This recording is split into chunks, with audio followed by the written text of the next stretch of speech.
Belum sih. Oke, udah ya. Jadi di teknik industri karena kita ini merancang sistem harus banyak mempertimbangkan faktor-faktor yang nantinya bisa meningkatkan produktivitas dari sistem tersebut. Ya kan? Ending dari kita membuat sistem itu adalah nilai produktivitas kan.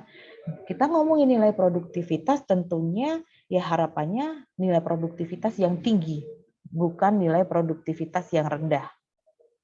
Sehingga nanti saat kita merancang sistem yang kaitannya dengan manusia, mesin, material, kemudian energi, sistem informasi, harapannya semua itu bisa berinteraksi dengan baik. Saat mereka bisa berinteraksi dengan baik, saat semuanya bisa bersinergi dengan baik, maka perbandingan antara output atau luaran sistem tersebut dengan apa yang ada dalam sistem tersebut itu akan baik. Jadi dapat dikatakan bahwa produktivitas dalam sistem tersebut itu baik nantinya. Di ergonomi ini kita kan judulnya juga ergonomi dan perancangan stasiun kerja. Jadi di ergonomi ini kita akan mencoba untuk membuat interaksi yang baik antara manusia dengan mesin. Jadi kalau di luar negeri banyak yang mengatakan ergonomi itu human factor engineering. Jadi hubungan antara manusia dengan mesin. HF human factor HFA gitu biasanya. Banyak yang mengatakan demikian gitu. Karena ergonomi itu berarti interaksi manusia dengan mesin atau dengan lingkungannya. Saat lingkungannya itu baik, maka interaksi yang terjadi itu baik. Sehingga banyak yang mengatakan bahwa ergonomis loh ini. Desainnya ergonomis gitu karena desainnya bisa mengakomodir kebutuhan dari si pengguna. Contohnya apa sih? Ada iklan aku. Sebenarnya di TV sudah beberapa kali muncul ya kata-kata ergonomi. Kayak iklan motor itu desainnya yang cukup ergonomis, kemudian iklan yang memang dia digunakan ya, dipakai gitu. Nanti pasti ada desain yang ergonomis gitu. Sehingga saat ada kata ergonomi, itu image-nya apa? Sebuah produk yang nyaman digunakan. Nah, oleh karena itu, kenapa ergonomi dipelajari di teknik industri?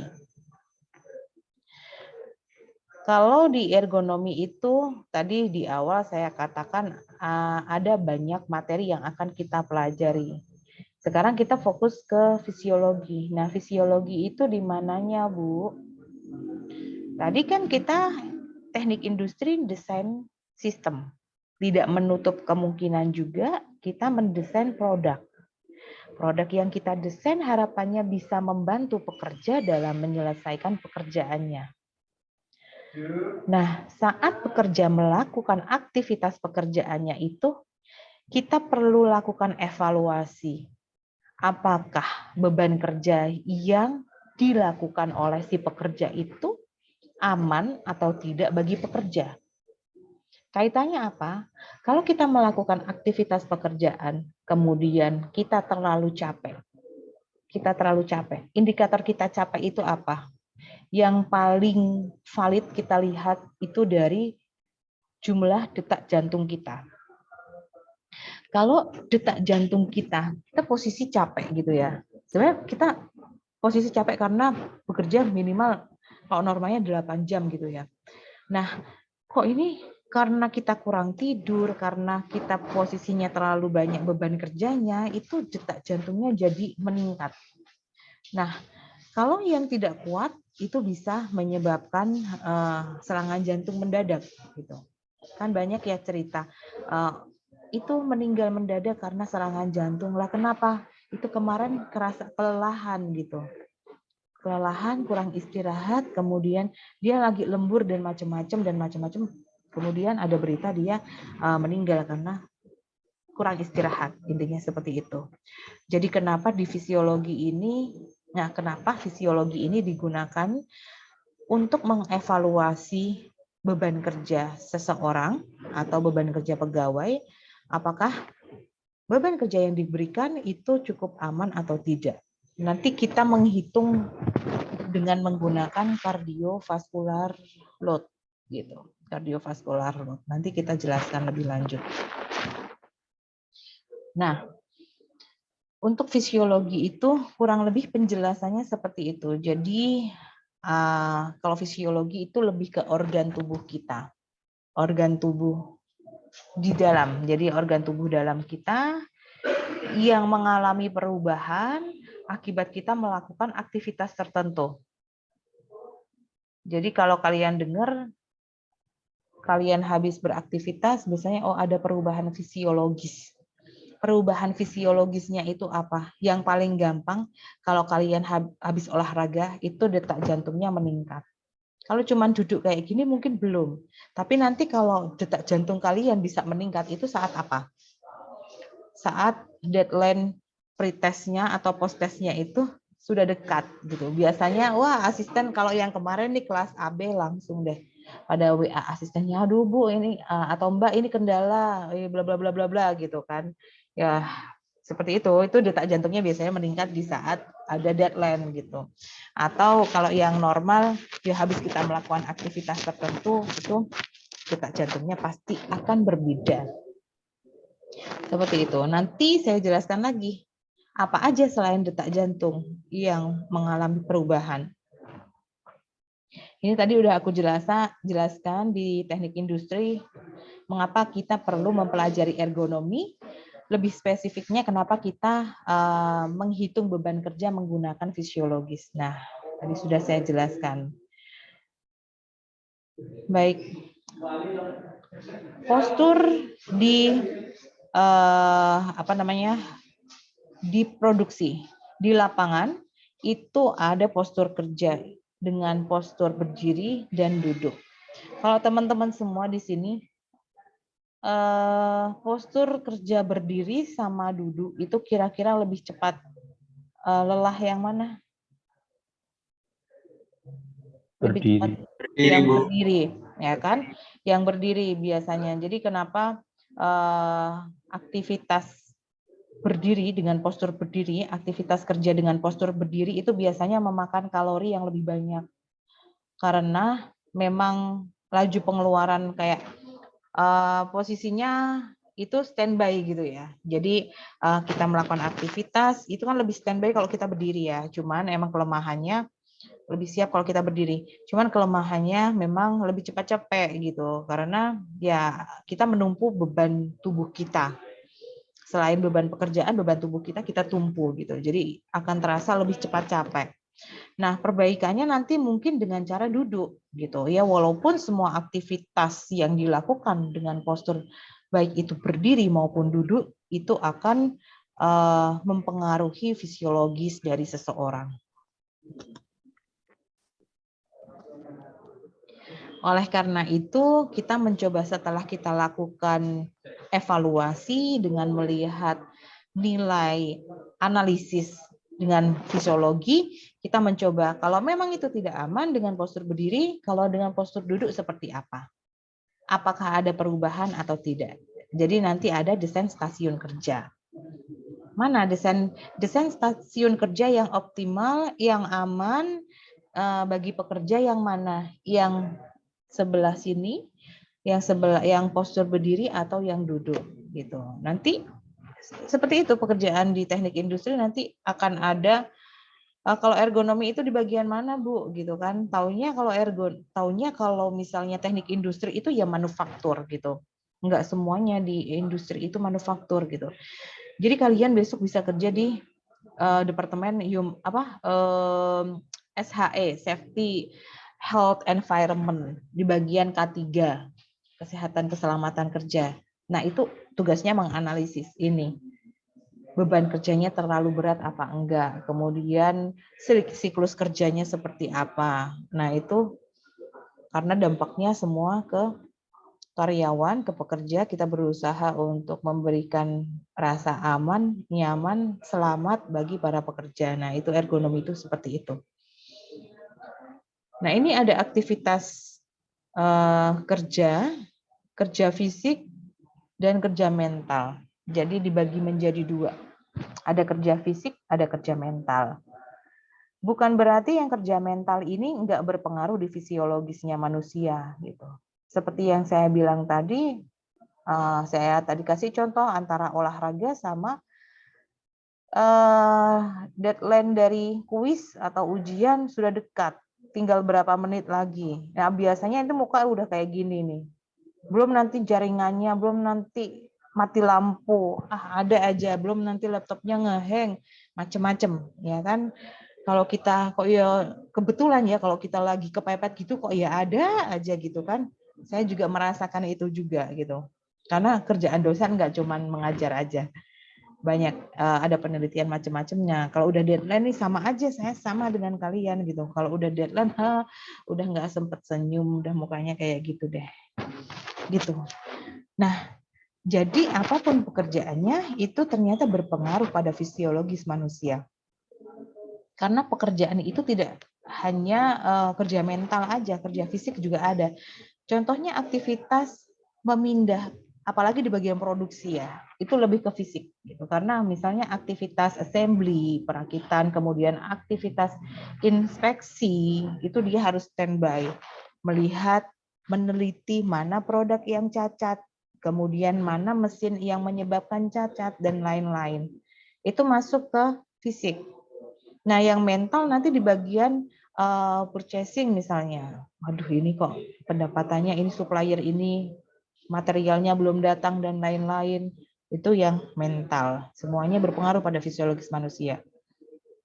Jadi karena kita intinya selama kita masih hidup, mau kerja fisik, mau kerja mental, detak jantung kita pasti akan berpengaruh. Gitu.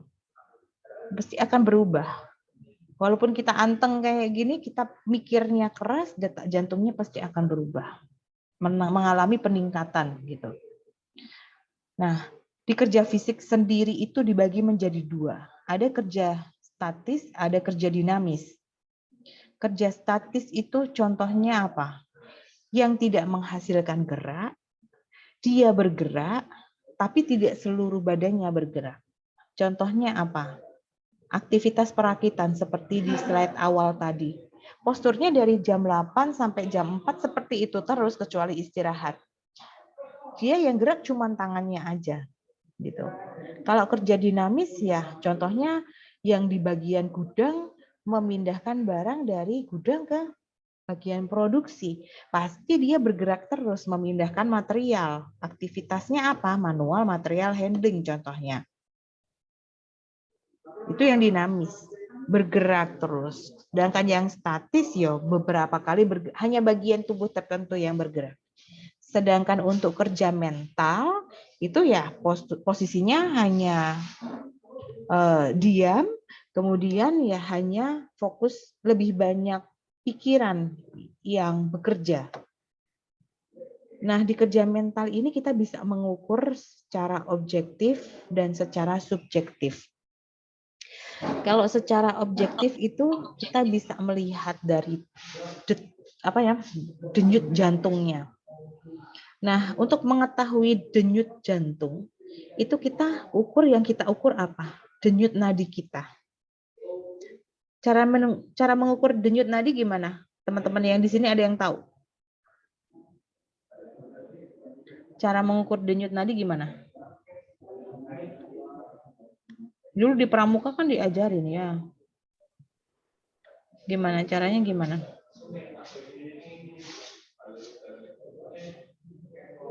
Yanuar mungkin? Gimana Yanuar caranya? Meraba-raba di pergelangan tangan, Bu. Oh ya, betul. Meraba-raba itu bagian mananya? Yang bagian sendinya itu kayak ada denyut-denyutnya gitu. Oh iya, Itu berarti oke. Ada cara satu enggak lagi di bagian mana, Yanuar? di bagian ada Di bagian? di bagian leher. Yap, betul, di bagian leher. Yang umum itu di bagian pergelangan tangan kita sama di leher ya. Jadi diukur nanti dalam 1 menit itu berapa kali jumlahnya. Gitu kan cepet ya. Jadi memang kalau punya tensimeter ya wes pakai tensimeter. Sekarang juga sudah banyak alat untuk mengukur heart rate, sudah banyak yang dipasangkan. Kalau kalian suka olahraga biasanya update ya alatnya, suka bersepeda juga update, di situ udah menggunakan alat yang dia punya sensor untuk mengukur detak jantung kita. Kemudian kalau untuk yang subjektif itu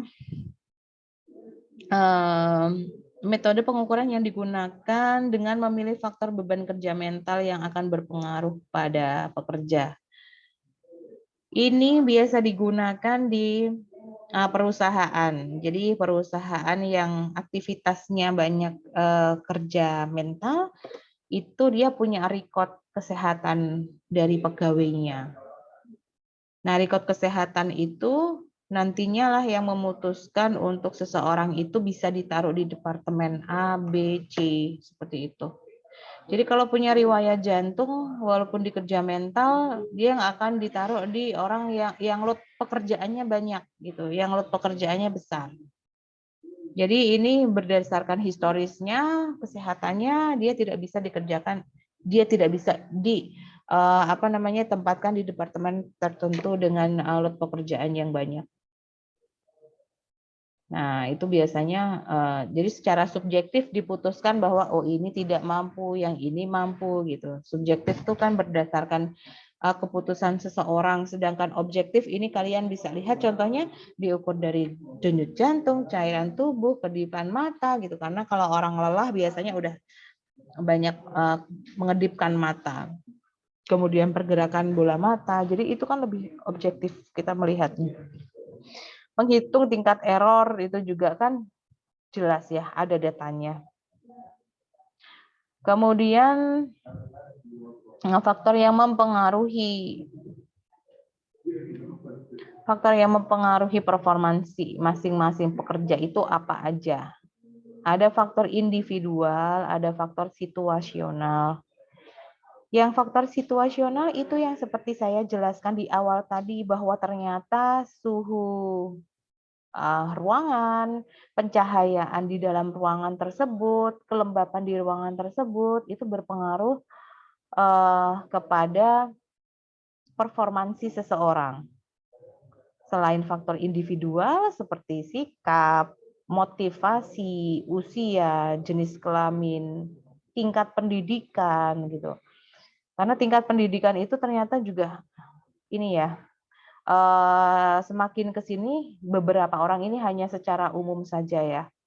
Jadi orang yang memiliki pendidikan yang tinggi, dia akan lebih dewasa dalam menghadapi suatu permasalahan. Dia lebih tenang gitu. Saat seseorang memiliki pendidikan tinggi, saat menghadapi sesuatu dia lebih tenang. Biasanya menghadapi load pekerjaan yang banyak, dia juga akan bersikap tenang gitu. Itu berpengaruh pada performa dari si pekerja tersebut. Jadi kenapa selain untuk rekrutmen pekerjaan biasanya faktor pendidikan itu dicantumkan di situ. Selain usia, jenis kelamin, itu pendidikan ada. Karena di pendidikan itu biasanya nanti akan diputuskan, oke, ini dari jurusan mana, pendidikannya D1, D2, D3, atau S3, dan sebagainya. Nah, itu nanti kan yang akan mempengaruhi performansi dari masing-masing pekerja. Kemudian, nah untuk kriteria yang dapat digunakan untuk mengetahui pengaruh pekerjaan terhadap manusia dalam satu sistem kerja, nih ya, kalau kita mau mengevaluasi, tadi kan tujuan adanya ergonomi itu untuk mengevaluasi interaksi antara pekerja atau pekerja dengan mesin. Interaksinya seperti apa? Itu kita bisa lihat dengan menggunakan 3 kriteria ini. Kriteria faal biasanya, fal. Itu biasanya dia lebih ke organ dalam tubuh pekerja. Gitu. Kalau misalnya beban kerjanya itu masih bisa dia akomodir, kecepatan denyut jantungnya itu normal. Nah, kaitannya nanti semakin cepat denyut jantungnya, konsumsi oksigennya semakin apa? Dia makin banyak butuh oksigen gitu, karena yang ada dalam tubuhnya dia oksigennya semakin menipis. Bayangin aja kalau misalnya ya, ini aku ambil contoh biar kalian gampang untuk membayangkan. Kalian lari, denyut jantungnya, habis lari denyut jantungnya kan cepet ya. Oksigen yang ada di tubuh kita itu menipis. Sehingga kita butuh pendinginan untuk mengambil banyak oksigen yang ada di luar untuk dimasukkan ke dalam tubuh kita. Nah, denyut jantung yang meningkat itu diikuti dengan tekanan darah yang semakin meningkat juga. Diikuti dengan tingkat penguapan atau laju keringat yang meningkat juga. Temperatur tubuh juga meningkat. Nah, untuk komposisi kimia dalam darah dan air seni, ini nanti bisa ditunjukkan dengan adanya kandungan asam laktat dalam tubuh kita. Kemudian kriteria kejiwaan. Seseorang saat memiliki load pekerjaan tinggi, itu biasanya emosinya lebih mudah emosi. Kalian semua, teman-teman yang di sini kalau lagi banyak tugas, mungkin kayak gini minggu pertama masih oke gitu ya. Nanti tugasnya udah ngumpul banyak gitu kan, yang punya pacar jadi semakin sering bertengkar, yang temenan satu kelompok beda pendapat sensitif nanti bertengkar gitu kan, karena apa? Load pekerjaan itu menyebabkan tingkat emosinya meningkat gitu. Rasa jenuh, belajar daring, kemudian motivasinya berkurang dan lain-lain, belum nanti masalah yang lain, itu menyebabkan emosi seseorang itu, kejiwaannya itu terpengaruh. Jadi kenapa kriteria kejiwaan ini bisa dijadikan sebagai indikator seseorang untuk mengetahui apakah ini load pekerjaannya baik buat dia atau tidak. Nanti dicek faktor kejiwaannya. Kemudian yang paling mudah dilihat itu adalah kriteria hasil kerja. Dilihat dari jumlah hasil kerja para pekerja. Kalau misalnya kondisi dia sedang tidak baik, misalnya sakit atau terlalu lelah, itu kondisi hasil kerjanya pasti berbeda. Produk yang dihasilkan pasti akan berbeda dengan yang sebelumnya saat kondisi dia itu baik-baik saja. Seperti itu. Jadi ada 3 kriteria faal, kriteria kejiwaan, kriteria hasil kerja. Itu yang digunakan untuk mengetahui pengaruh pekerjaan terhadap pekerja. Sampai sini ada pertanyaan? Belum? Oke. Nah, berat atau ringannya pekerjaan ini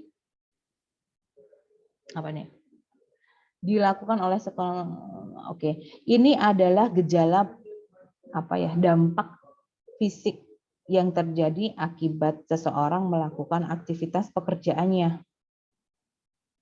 Tadi sudah disinggung di awal, ada laju detak jantung, itu pasti berubah, meningkat. Tekanan darahnya meningkat. Untuk temperatur badannya meningkat. Ini paling gampang kalian bayangin saat kalian habis olahraga gitu aja deh. Kalau kerja mental agak susah ya, karena bisa jadi kalau kerja mental kita berada di ruang ber-AC gitu kan, kadang laju keringatnya juga enggak tinggi gitu. Jadi ini lebih ke kerja fisik. Kadar oksigen dalam darah menipis sehingga membutuhkan konsumsi oksigen yang tinggi atau oksigen consumption. Kandungan kimia dalam darah atau asam laktat. Kemudian peredaran udara dalam paru-paru itu menipis sehingga butuh ambil banyak udara yang ada di luar. Nah, ini akibat dari aktivitas pekerjaan yang kita lakukan. Kalau kalian lama nggak olahraga, tahu-tahu olahraga gitu kan, ada kesempatan olahraga, jangan langsung Jangan langsung ngoyo gitu bahasa Jawa nih, bahasa Indonesianya apa sih? Jangan langsung di ini terlalu bersemangat gitu kan. Nanti apa? Kasihan jantungnya. Lama nggak olahraga harusnya pelan-pelan dulu. Mungkin yang tadinya lama nggak olahraga jalan dulu, kemudian nanti perlahan jalan cepat, perlahan baru nanti lari, misalnya seperti itu. Jangan langsung di ini biasa lama nggak olahraga, kemudian tahu-tahu langsung lari, kaget jantungnya, ya kan? Nah, untuk tadi kan saya bilang ya di fisiologi itu kita nanti mengevaluasi beban kerja. Nah, untuk mengevaluasi beban kerja, kita nanti menggunakan persentase kardiovaskular load, di mana dalam rumus tersebut itu kita harus paham betul. Ada indikator seperti ini, denyut nadi istirahat. Denyut nadi istirahat, mohon diperhatikan. Denyut nadi istirahat itu diukur saat sebelum melakukan aktivitas. Atau setelah beraktivitas, tapi sudah istirahat. Intinya, udah istirahat, baru diukur. Atau sebelum melakukan aktivitas. Untuk denyut nadi kerja itu setelah melakukan aktivitas langsung diukur. Ini kaitannya dengan pengambilan data yang akan kalian lakukan secara mandiri nanti. Jadi ini mohon dipahami. Denyut nadi istirahat itu sebelum melakukan aktivitas atau setelah istirahat langsung diukur. Untuk denyut nadi kerja setelah beraktivitas langsung diukur. Nadi kerja itu adalah selisih antara denyut nadi istirahat dengan denyut nadi kerja. Untuk yang akan kita analisis di sini, persentase CVL, energi ekspenditur, kemudian rest period. Yang keempat, nanti akan dilakukan saat tugas besar di UAS. Jadi menghitung pengaruh jarak yang ditempuh atau energi yang digunakan terhadap perubahan denyut nadi. Ada nggak sih mempengaruhnya gitu? Aktivitas yang kita lakukan ada nggak sih pengaruhnya terhadap denyut nadi kita? Baik, itu kita hitung menggunakan regresi, tapi nanti di tugas besar kalian. Jadi pengolahan data yang akan dilakukan saat kalian menyusun laporan sementara itu adalah persentase CVL, energi ekspenditur, dan rest period.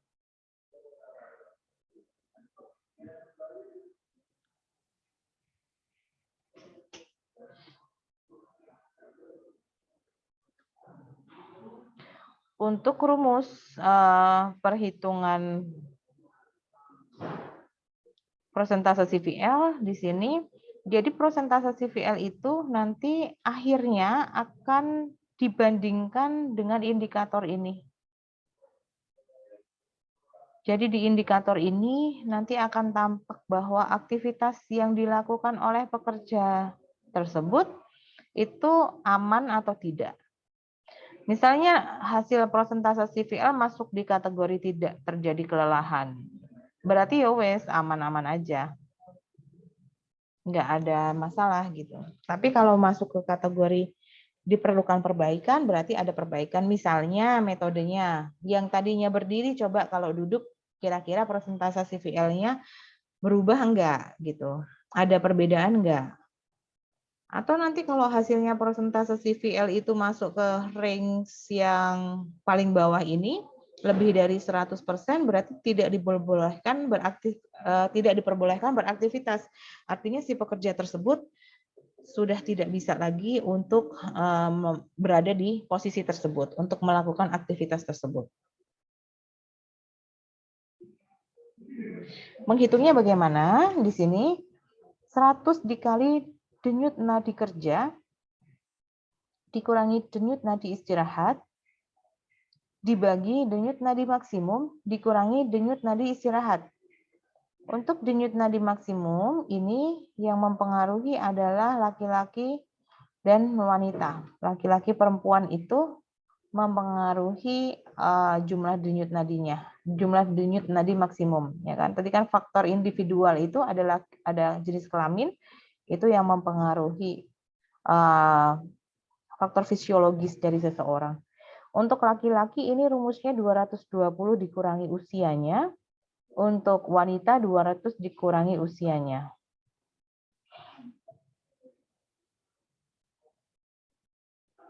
Jelas di sini? Baru nanti bisa menghitung persentase CVL-nya berapa. Kemudian bisa dibandingkan dengan ada klasifikasinya ini untuk membandingkan kondisinya seperti apa.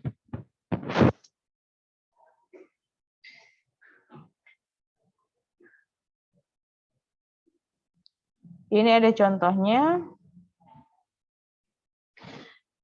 Diketahui denyut nadi kerja seorang pekerja berusia 35 tahun, bagian pemotongan kain adalah 85 beat per menit. Denyut nadi istirahat 60 beat per menit. Hitung persentase CVL-nya dan berikan analisisnya. Kita menghitung tadi, rumusnya kan 100 dikali ini adalah denyut nadi kerja, ini adalah denyut nadi istirahat. Dibagi denyut nadi maksimum. Denyut nadi maksimumnya karena ini laki-laki, pria, berarti 220 dikurangi 35. Ketemunya 185 beat per menit. Sehingga kemudian dikurangi 60, ini adalah denyut nadi istirahat. Ketemunya kurang dari 30. Kurang dari 30. Ketemunya 20%.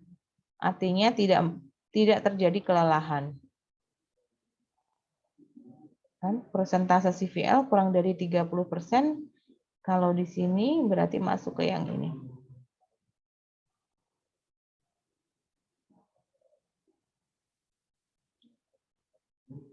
Nggak masalah untuk pekerja ini. Kemudian dilakukan evaluasi untuk pekerja yang lainnya.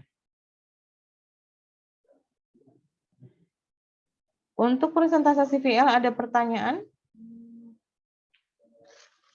Persentase CVL ada pertanyaan? Belum. Belum. Baik, terima kasih responnya. Oke, kita lanjutkan untuk yang energi ekspenditur.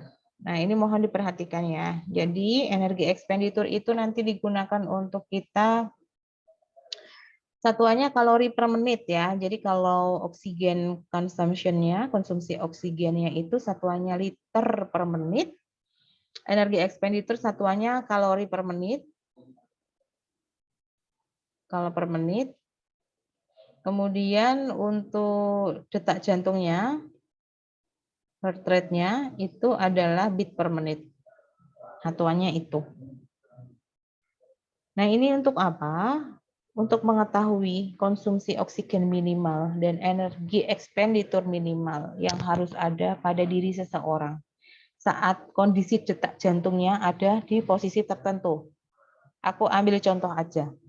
Di sini misalnya detak jantungnya 60 beat per menit, 60 beat per menit, itu setidaknya dia minimal konsumsi oksigennya itu setengah liter per menit.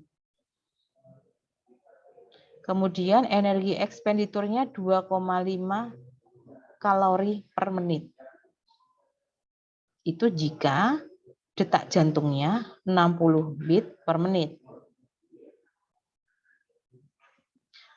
Kalau berarti aktivitasnya di sini workload-nya, karena kita dari fisiologi untuk mengukur workload, kalau ini 60 berarti dia masuk ke aktivitas light. Jadi ada 4 klasifikasi beban kerja yang telah dibuat oleh Dr. Lucien Browsha.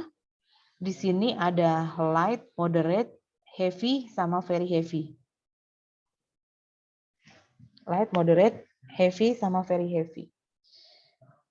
Makin kalau dilihat dari tabelnya ini, semakin tinggi jumlah detak jantungnya, misalnya 150 beat per menit, klasifikasinya dia masuk ke beban kerja yang sangat berat. Gitu. Jadi ini untuk mengetahui beban kerja yang diukur dari 3 indikator. Dari konsumsi oksigen bisa, dari energi ekspenditur bisa, dari heart rate bisa. Cuman yang paling gampang dihitung itu kan detak jantung ya, yang paling gampang dihitung. Bahkan tidak menggunakan alat apapun, itu kita bisa menghitung dengan mengukur denyut nadi yang ada di lengan atau di leher kita. Jadi untuk mengetahui klasifikasi beban kerja mana masuk yang beban kerja yang light, moderate, heavy atau very heavy, kita harus tahu dulu untuk jumlah detak jantungnya itu berapa. Nah, di sini kalau misalnya di tabel ini bisa dilihat kalau misalnya masuk ke 125 berarti energi ekspenditur yang dibutuhkan itu 7,5 kalori per menit dan oksigen yang diperlukan itu 1,5. Tapi kalau misalnya pertanyaannya seperti ini gimana?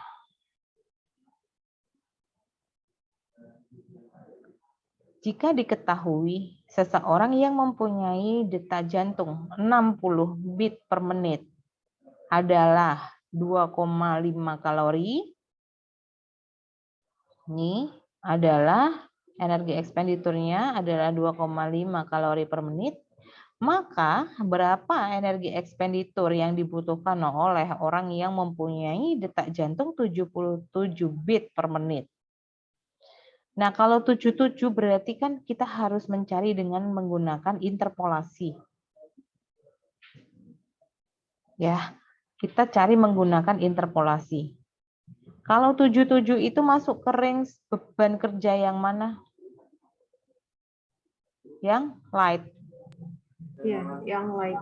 Ya, yang light. Kalau 77 itu masuk yang light. Nah, ini nih posisi kita nggak tahu nih berapa energi ekspenditurnya. Tentunya ada di antara 2,5 dan 5. Berapa konsumsi oksigennya itu nggak tahu juga kita. Jadi kita harus mencari tahu. Nah, yang ditanyakan ini kan berapakah energi ekspenditur yang dibutuhkan oleh orang yang mempunyai detak jantung 77 beat per menit. Caranya kita buat perbandingan dulu. Jadi kalau misalnya ini yang dicari, ya kan? Nah, kita buat perbandingan di sini batas bawah dikurangi yang dicari. Batas bawahnya berapa? Ini 60. 60 batas bawahnya. Ya kan? 60. Kemudian yang dicari berapa? 77. Ini yang dicari.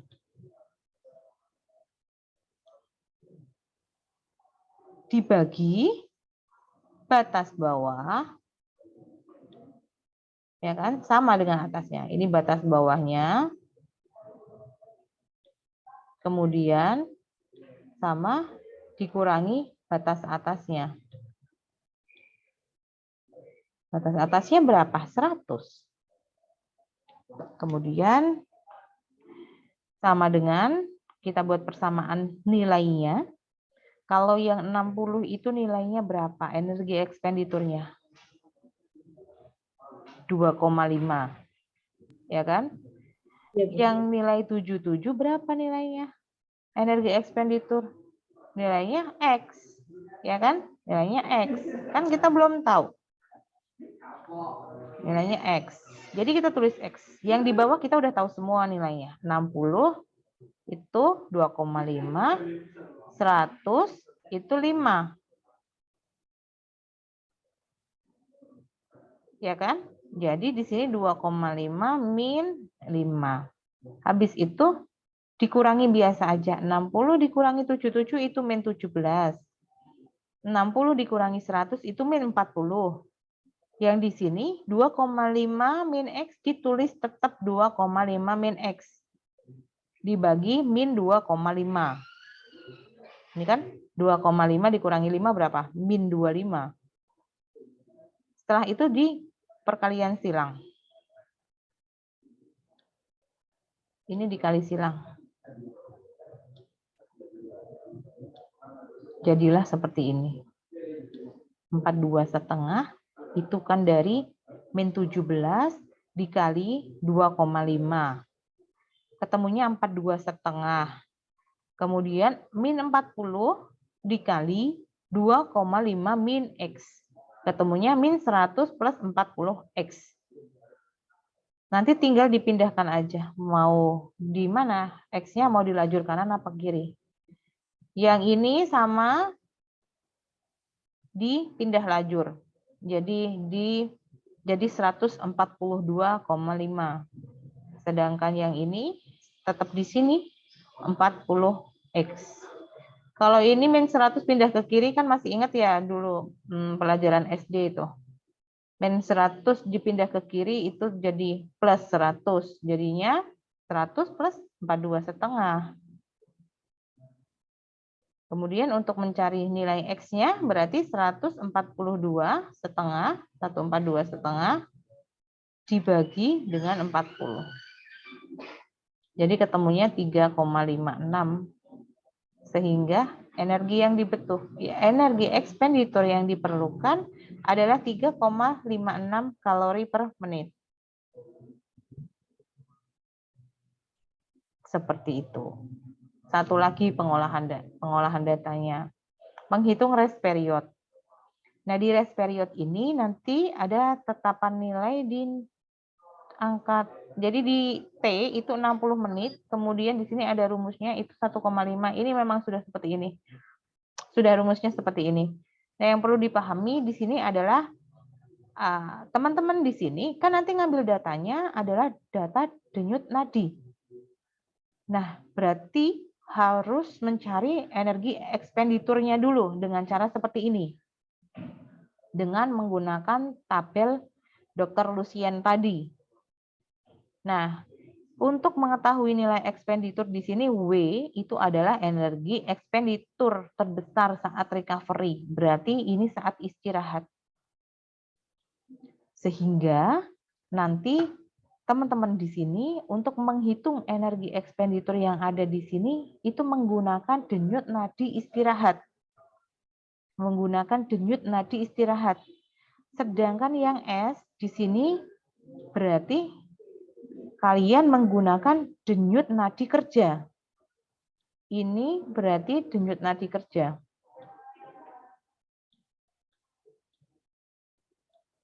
Jadi kalau recovery ya pas istirahat, pas ini ya pas kerja. Yang S itu pas kerja.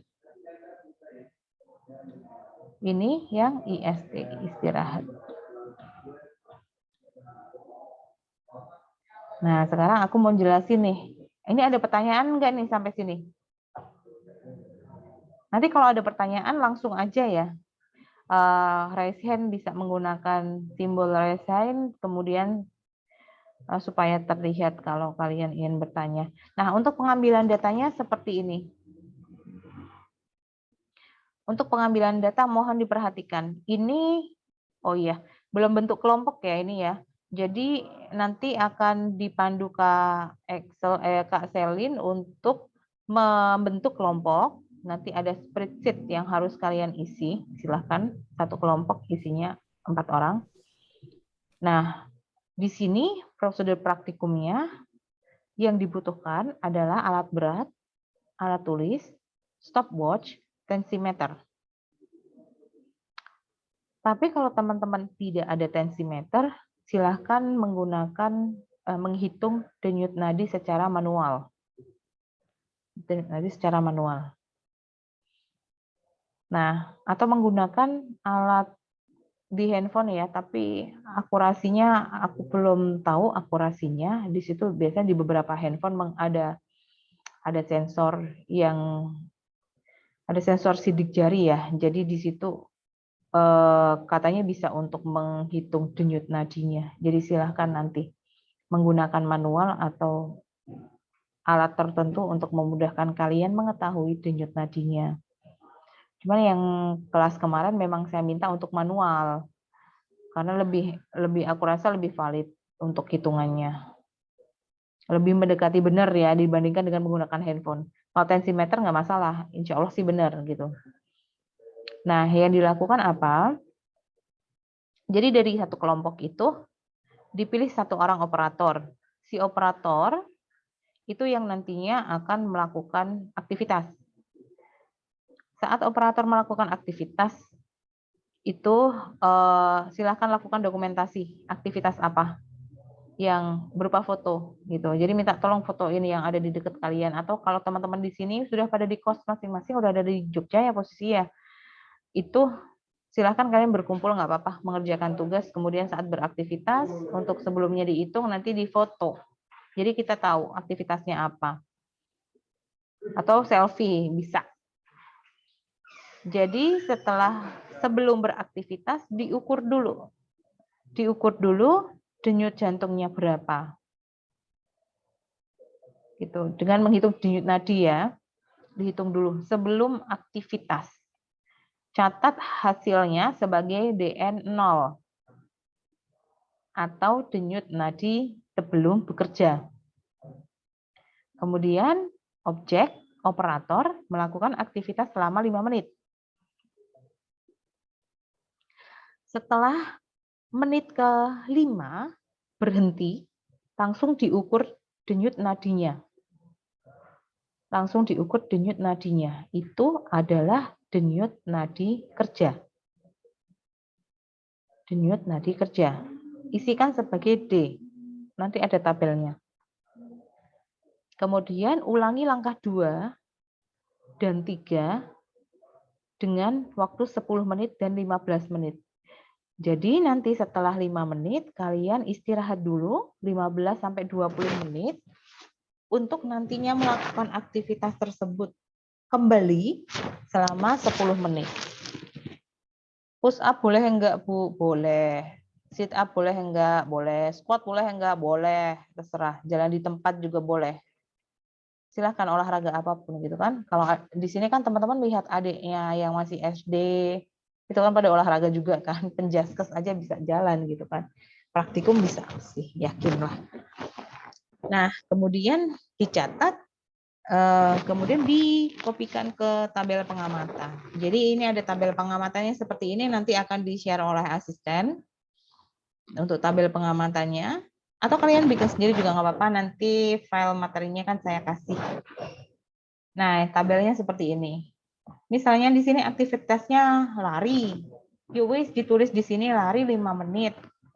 Lari 10 menit, lari 15 menit. Nah, sebelum lari itu kan diukur dulu. Ini angka contoh ya, contoh aja. Sebelum lari itu kan diukur berapa? Denyut nadinya berapa? 75. Oke, habis itu kalian lari 5 menit. Habis lari itu diukur langsung berapa? Oh, 98. Udah di sini naik ya, yang istirahat, kemudian setelah beraktivitas naik nih 98 misalnya. Habis itu istirahat lagi. 20 menit, 15-20 menit. Istirahat lagi, kemudian diukur lagi. Habis itu lari lagi, 10 menit misalnya. Istirahat lagi, diukur lagi, lari lagi, 15 menit.